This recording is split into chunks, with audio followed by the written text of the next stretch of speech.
Hello everyone, let me introduce myself. My name is Semeniago. I'm a senior lecturer in the Department of Topographic Anatomy and Operative Surgery. And today we'll start our course of lectures in our subject.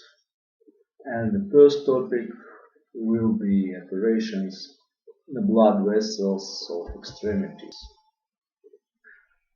So, first of all, we'll touch some basic definitions about operations on blood vessels. And first of all, I wanna tell you about bleeding because any operation, if there is a injury of a blood vessel take place, this injured blood vessel will bleed, and bleeding leads to the loss of blood, and profuse bleeding can lead to the death of the patient.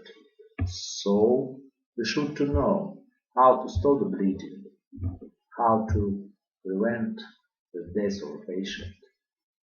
And we can classify methods of the bleeding stop as methods of arrest of the bleeding or methods of hemostasis, different factors.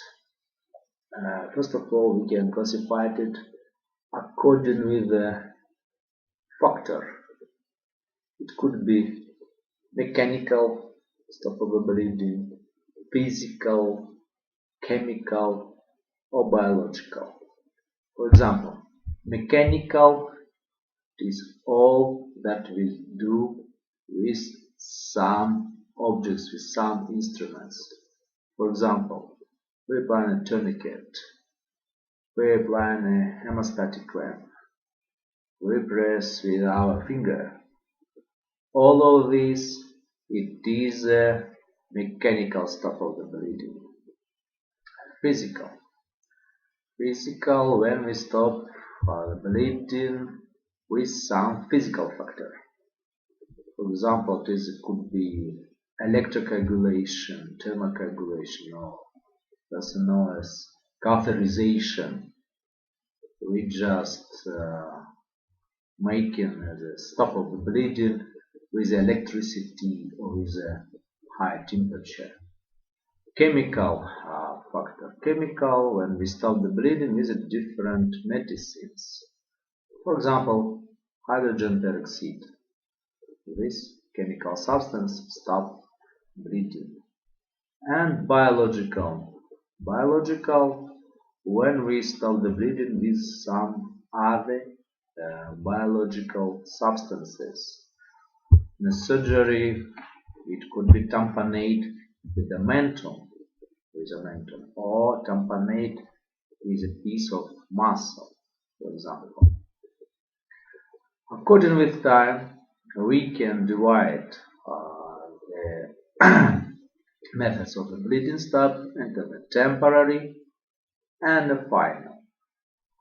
So now I touching only mechanical factors. So temporary means that we stop only for some time, not forever. Temporary. According to mechanical factors, it could be compressive bandage, it could be tamponade, it could be applying a tourniquet, applying a hemostatic clamp. So it is a temporary. And final, when we finally stop the bleeding, we stop it forever.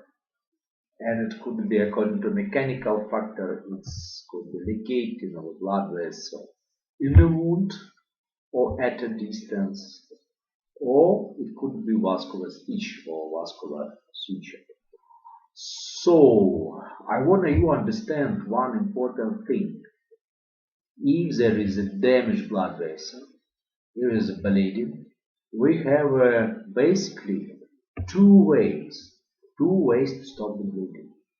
We can close this blood vessel, and in this case will be ligation, or in this case will be cauterization, for example.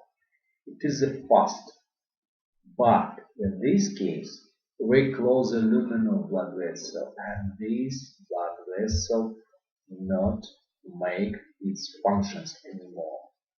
If we close the artery, it will not bring the arterial blood to the tissues. If we close the gate or cauterization with a vein, it will not make a venous outflow from the tissues. So we cannot make it at any blood vessel. But it is fast. We still can do this in some smaller blood vessels. And if we speak about vascular stitch, it means repairing of blood vessel. Stitch is not only stop the bleeding, stitch is also repairing of blood vessel, joining together two ends of a ruptured blood vessel, or repairing and stitching the linear wound on the wall of blood vessel. It is more laborious, it's longer in time, but more effective. So, about ligating and wound. What does it mean, ligature, ligation and ligature? Ligature is just, it's just a surgical knot that we tie around or something. In this case, in case of stop of bleeding, we just tie it around the blood vessel. So it calls a ligature. And the doing that we do is called ligating. If we apply a ligature, we call it ligating.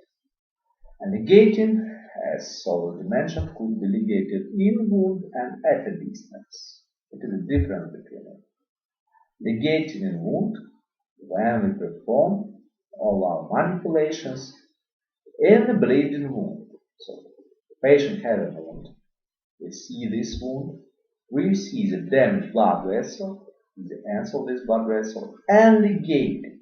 So it is ligation in the wound. There is some rules how we should ligate the blood vessel. Firstly, before the ligating, we should apply a clamp on the bleeding vessel. So firstly, we make a temporary stop of the bleeding, applying a hemostatic clamp. After that, we need to separate the bleeding vessel from the surrounding tissues, from the fat, from the fascias, and so on, to prevent ligatures from taking off. And there is a difference how we ligate the arteries and veins. On arteries, we should apply 2 ligatures on the proximal part and 1 ligature on the distal part. If it vein, is just 1 ligature on both ends enough. We don't care if it's proximal or distal end, we just apply 1 ligature. Why so? Because in the arteries we have a higher blood pressure, first of all. We have a thicker muscular layer, and the artery is more elastic. And if we apply only 1 ligature on the proximal end, because of muscular layer, because of blood pressure, this 1 ligature can take off. That's why we need to prevent it. We need to make it more good, make it better.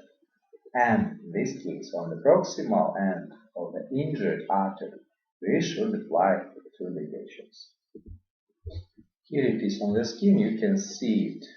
You can see how on the proximal end we apply 2 ligatures, one and another, and distal 1 ligature. The distance between these 2 ligatures is about 0.5 centimeters.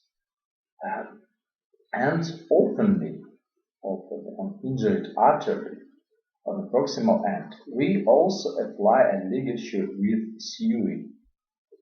What does it mean, ligature with sewing? Simple ligating means that we just tie a knot around the artery. And ligature with sewing, with suturing, means that we piercing the artery one time with the needle, and after that we tie this thread. So it's making our ligature sitting closer on the blood vessel and preventing from the taking off. Ligating at a distance. Ligating at a distance, what does it mean? We can find the bleeding vessel in many reasons, different reasons. I will tell you about it later. But we know what the spring of this bleeding blood vessel, and we can make a ligation higher than the place of bleeding, higher than the wound. What are the indications? Indications when we apply a ligation at a distance, in which cases? So it could be repeated bleeding because of vessel erosion. First one. Second, bad accessibility to blood vessel. Another one, as a treatment of a pulsating aneurysm. In case of anaerobic infection or obliterating disease of blood vessels, when the final tourniquet is contraindicated. Also, in case of virulent wound. In case of crushed, bruised wound, and very difficult to find bleeding arteries. Now I wanted to explain you. Imagine, for example, what does the bad accessibility, crushed wound, what does it mean? Imagine, I mentioned superior and inferior gluteal arteries. Gluteal arteries located in the gluteal region. So gluteal region, very thick muscular layer. 3 muscular layers actually. And superior and inferior gluteal arteries, very short trunk, very many branches, many anastomosis. And imagine extensive wound of gluteal region, extensive, all mixed up.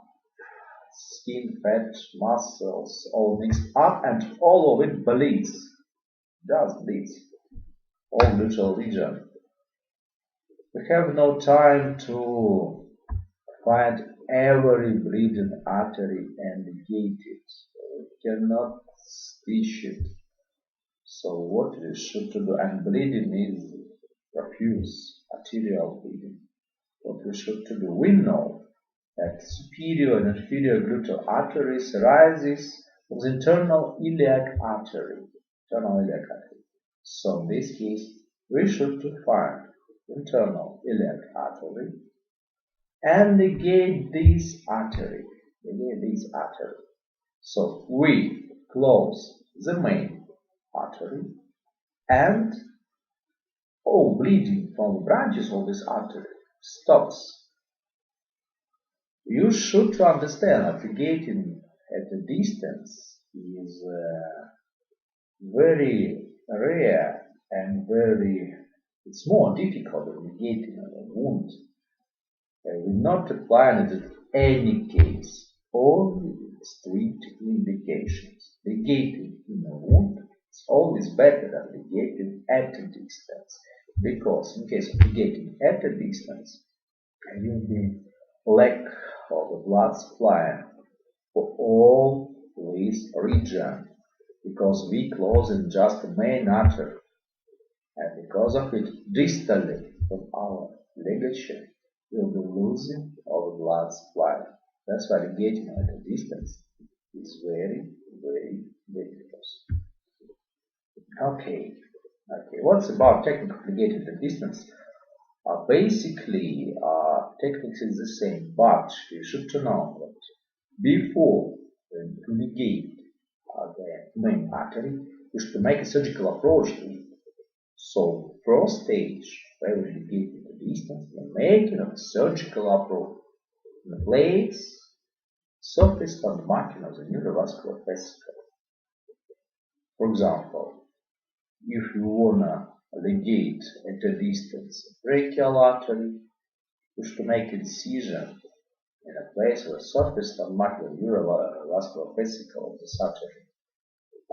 You should make incision in the medial sulcus, in the medial groove, medially from the biceps of your arm, or patient's arm.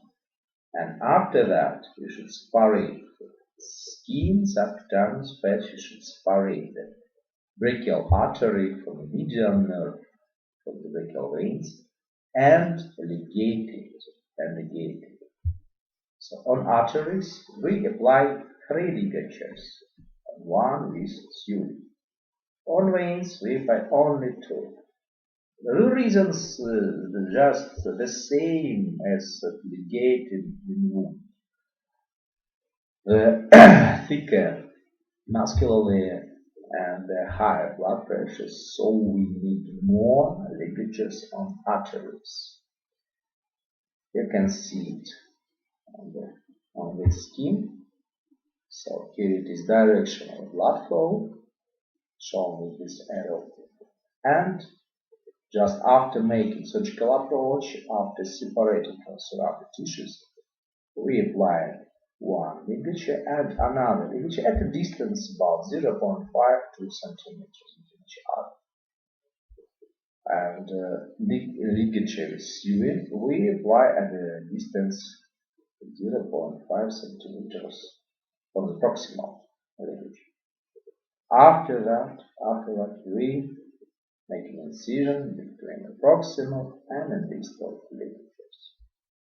So it is a ligating at the distance. Okay. Now let's stop on it.